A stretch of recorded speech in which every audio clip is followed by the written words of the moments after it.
എങ്ങനെയുണ്ട് കണ്ടിട്ട്? നല്ല മൂവിയായിരുന്നു, അടിപൊളി മൂവിയായിരുന്നു. നരിവേട്ട എങ്ങനെയായിരുന്നു? നരിവേട്ട അടിപൊളി, ഉഗ്രൻ. അതെ, നിങ്ങളവിടെ ഉണ്ടായിരുന്നില്ലല്ലേ? അതിങ്ങനെ പറയുന്ന കേട്ട്. എന്താ സംഭവം? എന്തായിരുന്നു അത്? എന്തെങ്കിലും വീഡിയോ കണ്ടു കഴിഞ്ഞാലേ ഒരാള് അയാൾ എന്താണെന്നോ ഏതാണെന്നോ അറിയില്ല, പിന്നെ നിങ്ങളുടെ ക്യാപ്ഷൻ കണ്ടുകൊണ്ട് മാത്രം വന്നിട്ട് ആളാരാന്നോ അല്ലെങ്കിൽ ആരോ ആയിക്കോട്ടെ, നമ്മളിപ്പോ എത്ര പേരുടെ വീഡിയോ സെൽഫി ഇടണം അല്ലെ, അതിന്റെ അടിയിലൊക്കെ വന്നിട്ട് ബോഡി ഷെയിം നടത്തുക. സ്വന്തം വീട്ടില് ഇപ്പൊ അവന്റെ അച്ഛനമ്മയ്ക്ക് ഉണ്ടായതാണെങ്കിൽ അവൻ അങ്ങനെ പറയാം അല്ലെ, അവനെ പോലെ തന്നെ ഇരിക്കണം. എല്ലാരും ഗ്ലാമറൊക്കെ ഒരേ അച്ചിൽ വാർന്നു കഴിഞ്ഞാൽ ഭംഗി ഉണ്ടാവും, തിരിച്ചറിയോ? ഇല്ലല്ലേ? ട്വിൻസിനും തന്നെ തിരിച്ചറിയില്ല. അങ്ങനെയുള്ളപ്പോ ഇവരൊക്കെ വിചാരിക്കണ പോലെ തന്നെ മറ്റുള്ളവർ നടക്കണം എന്ന് പറഞ്ഞു കഴിഞ്ഞാൽ അതെങ്ങനെ ശരിയാവാം? ഞാൻ പറഞ്ഞു നിന്റെ തന്തയ്ക്ക് ഞാൻ ഉണ്ടാവട്ടെ, അപ്പൊ ഞാൻ നീ പറഞ്ഞാക്കാം. പിന്നെ ഒരു കാര്യം ചെയ്യും, 1,00,000 രൂപ എന്റെ അക്കൗണ്ടിലേക്ക് ഇടും. നീ പറഞ്ഞ പോലെ തുണി ഇല്ലാണ്ട് വരെ ഞാൻ മറക്കാം. മനസ്സിലായോ? അല്ലാണ്ട് നിനക്ക് ആരോടാണ് അവകാശം പറയാനുള്ളത്? ഭൂമിയിൽ ആർക്കാണ് അവകാശം പറയാനുള്ളത്? ഇന്നത് ഇടാൻ പാടുള്ളൂ, ഇന്നത് ഇടാൻ പാടില്ല. സ്വന്തം മക്കളോട് വരെ ഇത്ര പ്രായം കഴിഞ്ഞാൽ പറയാൻ പാടില്ല അല്ലേ? കോടതി പോയി കഴിഞ്ഞാൽ കേസാവും. അങ്ങനെയുള്ളപ്പോ ഈ കമന്റ് ബോക്സിൽ വന്നിട്ട് പോത്തിനെ പോലിക്കണം, എരിമിനെ പോലിക്കണം. അതെന്താ ഇവന്റെയൊക്കെ വീട്ടിലുണ്ടാകുന്ന പിള്ളേരൊക്കെ വണ്ണം ഉണ്ടെങ്കിൽ അവർക്ക് ഇഷ്ടമുള്ള വേഷം ഉണ്ടെങ്കിൽ പോത്തിനെ പോലിക്കണം, ഇവന് കാണാൻ ഭംഗിയില്ല എന്നുണ്ടെങ്കിൽ പോത്തിനെ പോലിക്കണം. ഇങ്ങനെയുള്ള ഉമ്മാരെ ശ്രദ്ധിക്കുക. മനസ്സിലായില്ലേ? ഇവന്മാർക്കൊക്കെ ആവശ്യം ഇവന്മാർക്ക് ഇഷ്ടമുള്ള രീതിയിൽ നടക്കാം. എനിക്ക് മറ്റുള്ളവരെ പോലും മറ്റുള്ളവർക്ക് ഇഷ്ടപ്പെടുന്ന രീതിയിൽ നടക്കാൻ ഇഷ്ടമല്ല. എന്നെ ഇക്കോലത്തിൽ കണ്ട് ഇഷ്ടപ്പെടുന്നവർ ഇഷ്ടപ്പെട്ടാൽ മതി. അങ്ങനെ ഇഷ്ടപ്പെടുന്ന ഒരുപാട് സുഹൃത്തുക്കളുണ്ട്. പിന്നെ ഈ കമന്റുകളുടെ ചെലവിലാണോ ഞാൻ കഴിയുന്നത്? അവന്റെ ചെലവിലാവട്ടെ അല്ലെ, അവന്റെ ചെലവിൽ നടന്നാൽ പോലും ലീഗൽ വശത്തിൽ എനിക്ക് അവൻ പറഞ്ഞൊരു വേഷം ഇടാൻ പാടില്ല. എന്റെ ഇഷ്ടത്തിലുള്ള വേഷം ഇടാം. പിന്നെ ഇന്ത്യൻ ഭരണഘടനയിൽ ഒരു പെണ്ണിന്റെ വട കാണാൻ മറക്കാൻ പറ്റും, വായിച്ചു പൂക്കള് കാണാതെ പൂക്കൾ കൊടിയെടുത്ത് പോകുന്ന ഒരു ആൺകുട്ടിയാണല്ലോ അല്ലെ, പെൺകുട്ടി ആൺകുട്ടികളൊക്കെ പൊക്കൊടിയാണ്. ഫോൺ വരട്ടെ, ഈ മുട്ടക്കത്ത് വിരിക്കണ ഭാഗമൊക്കെ വരട്ടെ, അപ്പോഴും അതിന്റെ ഒന്നും തന്നെ തന്നെ. അപ്പൊ അതൊക്കെ ഭയങ്കര അശ്ലീലമായിട്ട് കാണുന്ന ആൾക്കാർ പറയണം. ഇന്ത്യൻ ഭരണഘടനയിൽ അതില്ലാതെ. പിന്നെ ഞാൻ ചിലപ്പോൾ പല പോസ്റ്റിലേക്കും പല ഡ്രസ്സിലേക്കും നിന്റെയൊക്കെ കുടുംബത്തില് നിന്റെയൊക്കെ അപ്പന്റെ വക ഉണ്ടാവട്ടെ, അത് അച്ഛൻ്റെ വക, ഇപ്പൊ വേറെ അല്ലേ?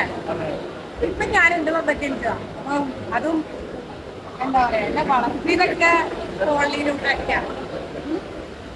ഞാൻ വളർന്ന സ്ഥലത്തൊക്കെ ഈ സാരിയൊക്കെ ബ്ലൗസ് ഇല്ലാണ്ടൊക്കെ ഇങ്ങനെ ചുറ്റി കെട്ടിയിട്ടൊക്കെ നടക്കണേ, കൊങ്ങിനീസൊക്കെ. അപ്പൊ എന്താ പറയാ, നമ്മുടെ നാട്ടില് എപ്പോഴാ ബ്ലൗസ് ഒന്നും എനിക്ക് കിട്ടില്ല. മെഷീൻ ഉണ്ടാവുന്നില്ലല്ലോ അല്ലേ? എനിക്കിപ്പോ മെഷീൻ ഉണ്ടാവുന്നില്ലല്ലോ. വർഷക്കുമ്പ് അവരുടെ കയ്യിൽ മെഷീൻ എന്ന് പറയാം, സൂചിയൊക്കെ കണ്ടുപിടിച്ചിട്ടുണ്ട് നാളെ. എനിക്കറിയാൻ പാടില്ലാത്ത കാര്യമാണ്. ഞാൻ വയസ്സുള്ളൊരു കുഞ്ഞ് അല്ലേ, ആ കുഞ്ഞിന് 2 വയസ്സ് തുടങ്ങി. ആ കുഞ്ഞിന്റെ വസ്ത്രം മാറിക്കിടന്നിട്ടാ ഞാനൊരു കൗൺസിലിംഗും ഒക്കെ ചെയ്യുന്നുണ്ടാണ്. അതായത് തൂക്കലിറക്കും എന്ന് പറയണം. ഇതില് കേസോ വകുപ്പോ ഇതൊക്കെ പറഞ്ഞാൽ എന്തെങ്കിലും ഉണ്ടാവുമോന്ന് എനിക്കറിയില്ല. പക്ഷെ ഒരു കാര്യം, കുഞ്ഞുങ്ങളെ വരെ പോലായിട്ട് അപ്പൊ പെൺകുട്ടീനെ സ്വന്തം അമ്മ എറിയെന്നും പറഞ്ഞിട്ട് ഭയങ്കര വിവാദമായി. ഇവനെന്ത് ഇവന്റെ മുഖം വെച്ചിട്ട് ആരും ആഘോഷത്തെ അപ്പൊ ആകെ ഇത്രയും ഭാഗം ഞാൻ കാണിച്ചിട്ടുള്ളൂ. ഇതിലെന്തും ഉണ്ടായിട്ടാണെന്ന് എനിക്കറിയാമല്ല. അത്രയ്ക്ക് ഉറപ്പില്ലാത്തവന്മാരാണെങ്കിൽ വീടിനുള്ളിൽ പൂട്ടിയിടാം തന്നെ കള്ളന്മാര് പൂട്ടിയിടാം. അതിന്റെ വെച്ചിട്ട് കള്ളപ്പുള്ളി കേൾക്കേണ്ടി വരും. ഈ ഞാൻ പറഞ്ഞില്ലേ, പെണ്ണിന്റെ തോട കണ്ടാലോ കഷ്ടം കണ്ടാലോ വികാരം പൊങ്ങി വരുന്ന ആണുങ്ങളെ സ്വന്തം അമ്മമാരും പെങ്ങാന്മാരും വീടിനുള്ളിൽ പൂട്ടിയിടാം. കാരണം അവർക്കൊരു കുഞ്ഞുണ്ടായാലും ഉമ്മമാരുടെ സാധനങ്ങളൊക്കെ മാറും. അപ്പൊ അതുകൊണ്ട് ഉമ്മമാരൊക്കെ പൂട്ടിയിടാം. അല്ലെങ്കിൽ പിന്നെ ഉമ്മമാർക്കൊക്കെ വല്ല എന്താ പറയാ ചൊറിഞ്ഞാണോ തേച്ചു കൊടുക്കാം. അതാകുമ്പോ ആ വികാരം വരാനുള്ള അവസരം ഉണ്ടാവില്ല. ഓക്കെ, പറഞ്ഞില്ലേ അല്ലേ? പിന്നെ ഒരു പെണ്ണും ജനിക്കുമ്പോ തന്നെ ദേശീയമായിട്ടും ജനിക്കണില്ല, അലവലാതിയായിട്ടും ജനിക്കണില്ല. നീയൊക്കെ കൂടി ആക്കരുത്. കാരണം ഞാൻ ഓൾറെഡി ആയാളാണ്.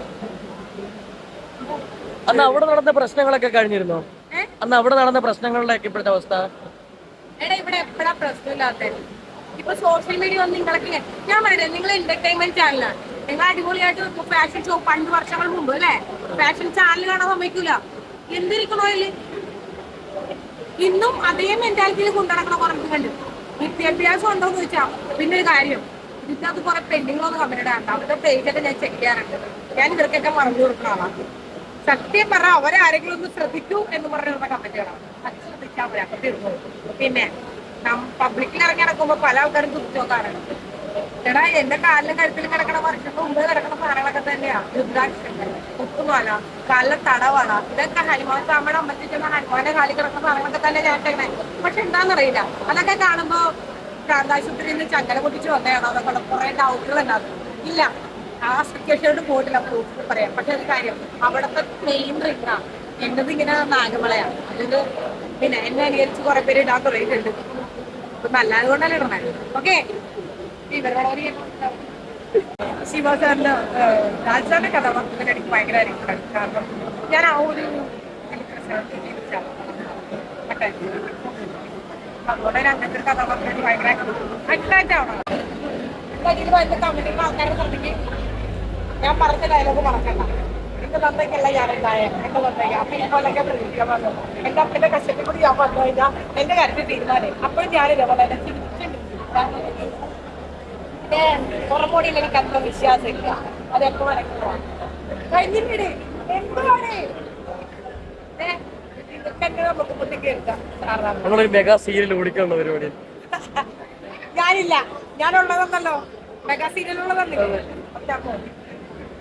ചായ വെള്ളം ഒരു തമിഴ് സിനിമ ചെയ്തു, പിന്നെ ഒരു കുറച്ച് വന്നു പൈറസീനാണ്. പക്ഷെ അവർക്ക് പേയ്മെന്റ് പറ്റില്ല. ഞാൻ പറഞ്ഞ നല്ല മാസേജ് ഉണ്ട്, അവർക്ക് പോയിക്കോളും. കാരണം വേറെ പറ ഈ ഒരാളുടെ ഫൈറ്റ് എന്ന് പറഞ്ഞാൽ ഏറ്റവും അപകടം പിടിച്ചൊരു പരിപാടിയാണ്. അതിനകത്ത് പൈറസീൻ ചെയ്യാന്ന് വെച്ചിട്ടുണ്ടെങ്കിൽ നമുക്ക് ഫൈറ്റേഴ്സിനെ തന്നെ വേണം, കുറച്ചധികം ആൾക്കാർ വേണം. അപ്പൊ അത് പേയ്മെന്റ് തരാന്ന് പറഞ്ഞാൽ ഞങ്ങളുടെ ജീവിതവും കൂടി നോക്കണ്ടേ. ഒരു പൊള്ളലേറ്റ് ഞങ്ങൾക്ക് അപകടം പറ്റണല്ലേ. ഇപ്പൊ 2000 കുറച്ച്